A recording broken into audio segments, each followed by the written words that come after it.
How's everybody doing today? Good morning, sir. Okay, we're going to shut the doors.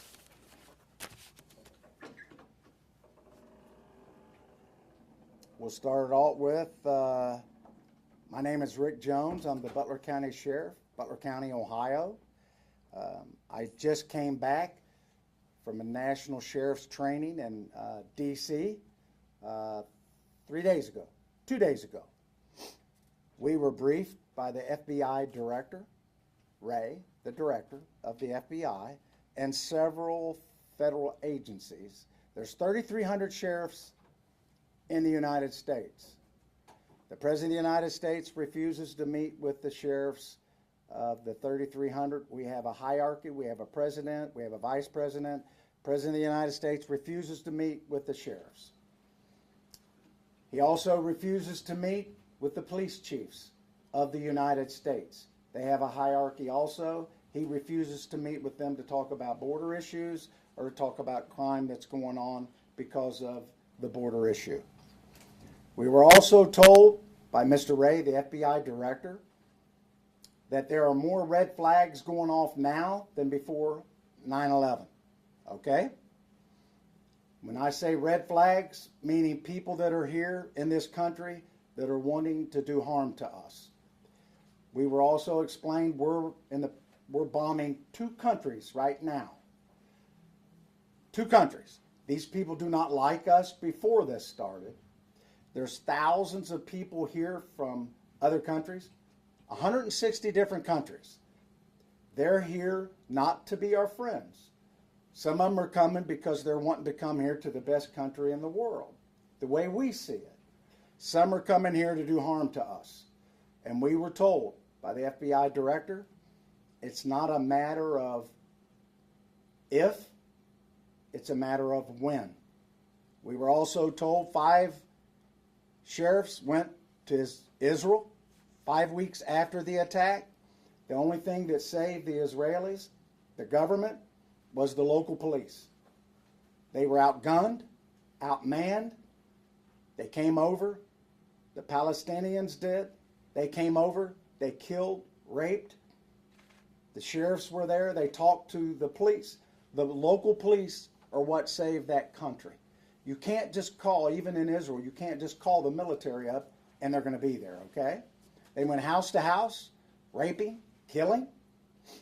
The Israeli police, when our guys got there, the sheriffs, said they just don't hate us. They hate you guys equally. And the same people that train them are the same people that train people to hate us. The FBI director said when 9/11 hit, there's more red flags now than then. So, and he said, these are people that want to kill us and do harm to us. Now, so you're wondering, I want everybody to know what I know. I can't tell you everything, but I want the public to know that we are in a terrible way right now. The United States, and I'm going to get to the local, the United States, we're on the defense. You can't be just defense and not have an offense. We have no offense. We're just defense. We're absorbing these attacks. We're in other countries. We're supplying them with weapons. We're supplying them with our treasure, our money, and we're not doing much back home. So, with that in mind, we were also told that they're going, this is from the federal government 3 days ago, they're going to attack our elections, which they've always done that, just not the national. They're going to go into the locals. They encouraged us to talk to our local election officials and be prepared as much as they can for cyber attacks. Even locally, you have to be prepared. We've been told that, again, they're coming here to do harm to us, and even in Ohio or in the United States, we're not going to be able to call and ask for help from the federal government. They're going to be busy. The military's not coming, the National Guard. When 9/11 hit, it was all the police and the fire. And they were in total organized chaos. The military had the skies. And I don't want, somebody asked me, am I like Doomsday Jones? And I said, no, I'm not like Chicken Little. I want you to know what I know. And if you don't believe what I'm telling you, That's okay. You can do what the Israeli citizens done. You can build a little safe house in your basement, and good luck. Now, getting to where we've been attacked here in Butler County, you're going to think, well, we've never been attacked. We have. The Russians attacked our system, our electronic system, our computer system. They hacked it. They also are trying to hack, just not ours, and we were down for 2 months, just a paper. Hacked our dispatching, hacked everything. Now, was that to help us? No, it wasn't to help us. It was to hurt us and cause chaos. As we speak today, the Russians are still attacking our computer system, just like they're attacking most of yours. But I want the public to know this. The Chinese tried to attack our cyber system here in Butler County, which includes everything that we have, dispatching for police and fire, 5 times a day. I want to repeat that. 5 times a day. The Iranians are attacking our computer system and trying to hack it 3 times a day. I want to repeat that. 3 times a day. Now, are they doing that to help us and be our friends? No, they're not. They're trying to disrupt everything that we do. And this next election coming up, they're trying to do the same. So what we're doing here is we've got rifles in every police vehicle we have. We have what we call a go bag. We have extra magazines. And we're going to start training civilians. We've offered classes to train civilians. And we're going to start training civilians on what to do when disasters hit and emergencies hit. Naturally, we can't train the whole country. We can't train the whole county. We put this up online yesterday. It's full already. We can do like 30 people at a time. We're trying to get it, and the organization that is doing that is Texas A&M. They're coming here. The federal government's paying for it. They're going to train 30 civilians on what to do when disasters hit. 30 out of 400,000 people is not much. So we're trying to get more classes. Don't want to cause fear. Don't want to cause panic. But I want the public to be aware that you are under attack. And when they're attacking, they're trying to get our cyber system. We have a grid system. Butler County does, the whole United States. Hell, our grid system goes out when it gets hot. So, and our grid system is from the 1960s. And they're trying to attack our phone system.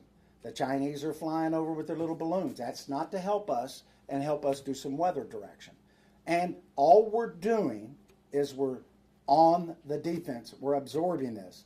And these other countries that are attacking us overseas, it's a lot of drone attacks. Get into drones.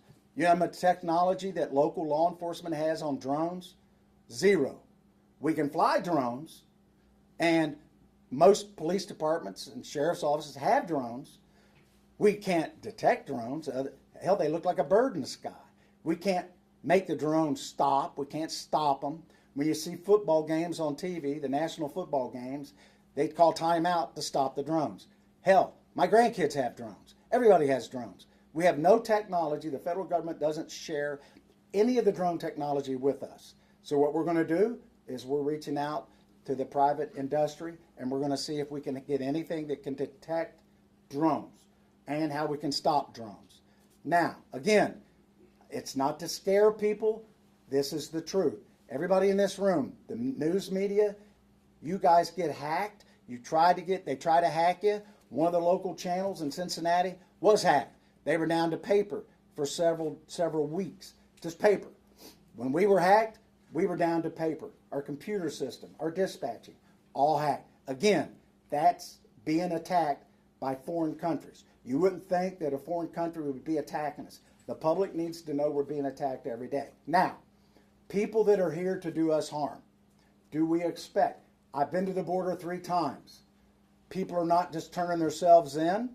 They're actually called gotaways. And some of them are getting through with backpacks and packs. Now, are they bringing groceries with them? We don't think so. We believe the ones that don't want to get caught, there's a reason for that. We believe they're a good, strong possibility they're bringing something here to cause us harm. You have to believe that. China has safe houses in every state in the United States.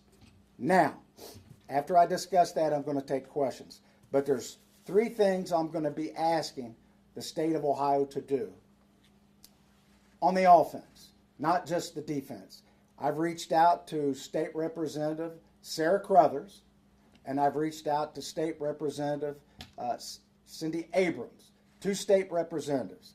And I've asked them, I've instructed them, and you're going to receive a copy of it, that there's three things I'm asking the state to introduce legislation on. One is the northern border. You think that we don't have a border, but we do. We border Canada. So what happens is the border security have been pulled, a lot of them, a large portion of them, quite a few of them, to go to the southern border.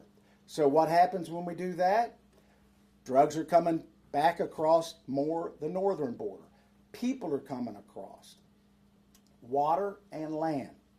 With that in mind, I want you to keep in mind, I'm asking that there be legislation introduced and that the governor appoint a task force to do interdiction on people and drugs coming in across our waterways and our borders into the state of Ohio. Texas has done some of the similar.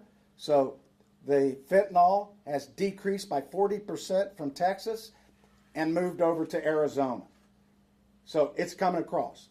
I was told 5 and 8 pills that are coming across and into this country have fentanyl in them, the illegal pills. China helps the Mexican government with the fentanyl that comes into our country. Again, they're trying to help us out. They're our friends. 5,000 people die a year in Ohio, fentanyl poison.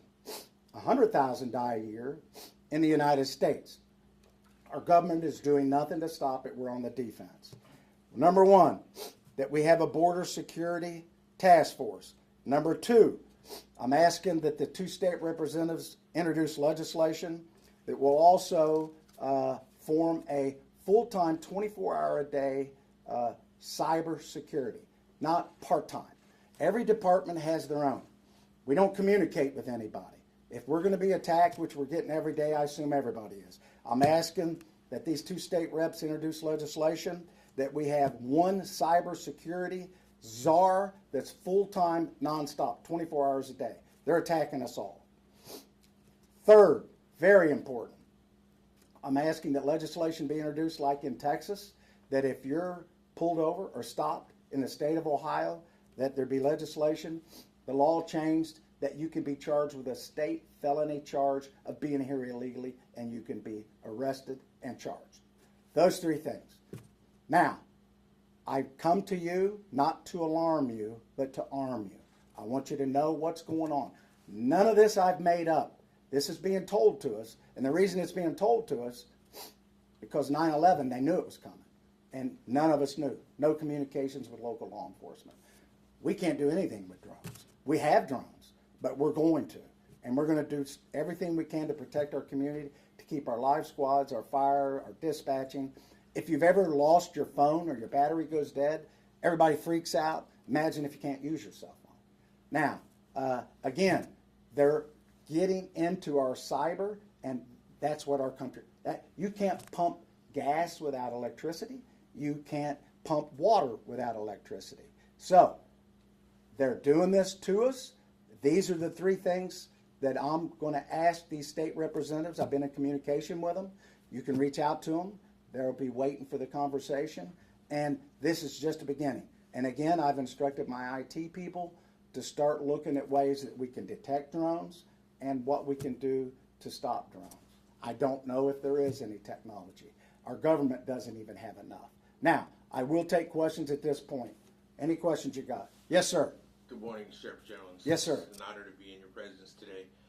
If given the opportunity to talk to the president through your organization, the Sheriff's Association, what are some of the things you would like to talk to him about? The question was, what would I talk to the president about if I had an opportunity to meet with him? I would ask him to please close our borders, help us out. It's not, they're not staying in these border states where they're coming across. They're coming in. Every state is a border state.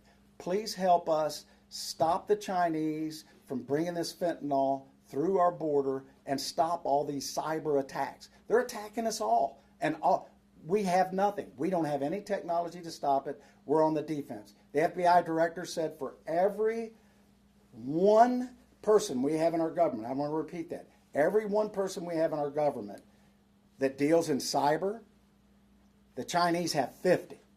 50 to 1. And I don't know what we're doing. I assume we're just on the defense. Please help us. It starts with the border. We've got to have our border secure.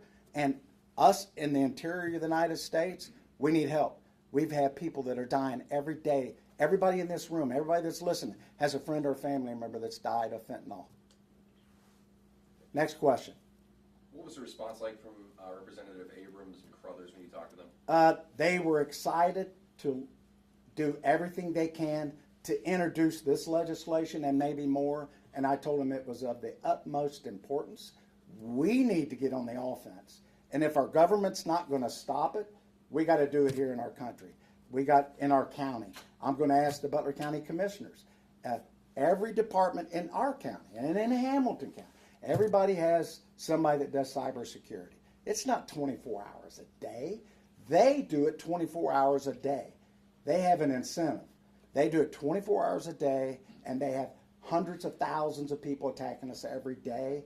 So I'm going to ask the Butler County Commissioners if they can get some kind of a task force or appoint one person that's in charge of this, and we all can get together and share information, how we can stop this. All we're doing is defense. We can't do offense from this level, but we can sure do defense. And it's just, if you throw the dart at the board enough, you'll hit a bullseye. And everybody here, everybody's being attacked cyberly, and it's not to help you. It's to cause you grief. It's to cause you not to be able to dispatch, and then they want money from you. They want a ransom. We didn't give them a ransom, so they released all of our information. And the FBI, you know what they told us? We don't recommend ransom, but some people do it. So, next question.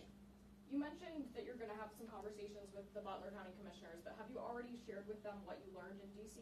I've shared with one of them what I've learned, and I'm going to meet with a group of them, and I'm going to tell them what I've learned, but they already see that by what you're doing here today, and the public's going to see it. We're going to put it out. We want everybody to know what we're doing, and everybody, we all need to be on the same page. We can't just have, I think the state of Ohio has a part-time person, a part-time group, and they meet on occasion. You know how much shared information we get from that? Zero. We should all be on the same information. I'm going to ask the commissioners to form a committee immediately and appoint or hire somebody. That's all they do is security, cyber security. Somebody that can do it, not somebody that's working in the parking garage and parking cars and they get appointed to that job. We want real people. We're meeting with experts in the field as we speak, and we're trying to share resources and gain more information. I'm not going to tell you who they are, but I want everybody to know in our country that I'm doing everything that I can. I'm one sheriff of 3,300 sheriffs, but I have a very large mouth, and I want everybody to know what I know. I want you to know what the FBI told us just 2-3 days ago. This is pretty fresh information. And if you don't think that we're under attack, we are. And we train for mass shootings in schools, we train for mass shootings in the malls, but we don't train for multiple shootings or multiple attacks. And the National Guard's not coming to your community to help you unless it's a flood or disaster, and you're on your own for about 7 days. And if you remember 9/11, which a lot of you don't, they were on their own. And the police is your last line of defense, police and fire. We're training right now for hazmat. We're the police, and we've been training for hazmat. We have hazmat equipment. We belong to the Hamilton County hazmat team, and we're training for chemicals because we have people that are driving trucks in this community and all over the United States that don't even speak English. They can get driver's license. They can take the test. I don't know if they're here legally or not. So I give you that information. It's a lot to fathom what's going on, but I am asking that you put this information out to the public. The class that we had were full. It filled up last night, and we could probably do 5,000 people in that training. People want to know what they do when your cell phone doesn't work. if you've lost your cell phone in your house, you almost puke because you can't find your cell phone. Imagine not being able to use your cell phone. And imagine not being able to do dispatching. No electricity in the winter. I mean, not to scare people. It's not to alarm you. It's to arm you. Sheriff, does the analogy of see something, say something to all Americans, especially in the Ohio regions, Hamilton County, Montgomery County, and the like, see something, say something? Is there a number individuals can call if they see something Yes. very unusual? There is, and we're going to give that to you before you leave. There's a number to call, and we had an incident a week ago, and we depend on the public. We put information out all the time. We communicate with the media. You help us get that information out when we're looking for people. When people are murdered and there's mass shootings and we're looking for suspects, we have to determine, can we put that out? Should we put it out? We need to put it out, and we depend on you to put that out. And if you do see something, pay attention to where you're going. Pay attention to what you're doing. Pay attention to who lives next door to you. And people are here to do us harm. And that's not a scare tactic. They are. They come across our border, and they're not coming across and all turning themselves in. These are people that are coming across to cause us havoc.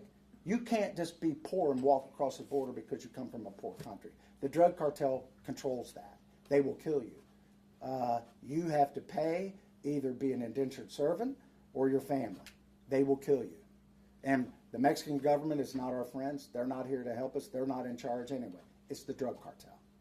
Next question. What are some of the basic bare necessities people need to do to be prepared? That they can't go to your class? Here, I'm going to tell you some basic things you need to do to prepare. Just like when the power goes out or there's a tornado, they always tell you to keep enough food and water in supply. And this isn't doom and gloom. This is common sense. You might want to look at, as far as your phones, if they're working. If you don't have electricity, they have batteries, but they're only good for so long. You might look at solar charging devices.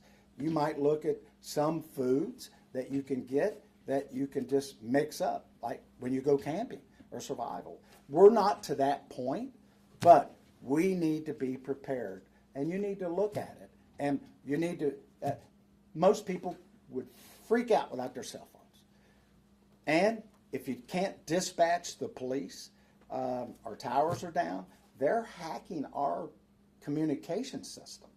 I mean, I'm not making that up. And they're trying to hack yours. They want us to be in chaos. They're trying to hack our elections, local elections. If local elections have issues, they always talk about the national, but they want you to feel it in the heartland. Really scare the hell out of you.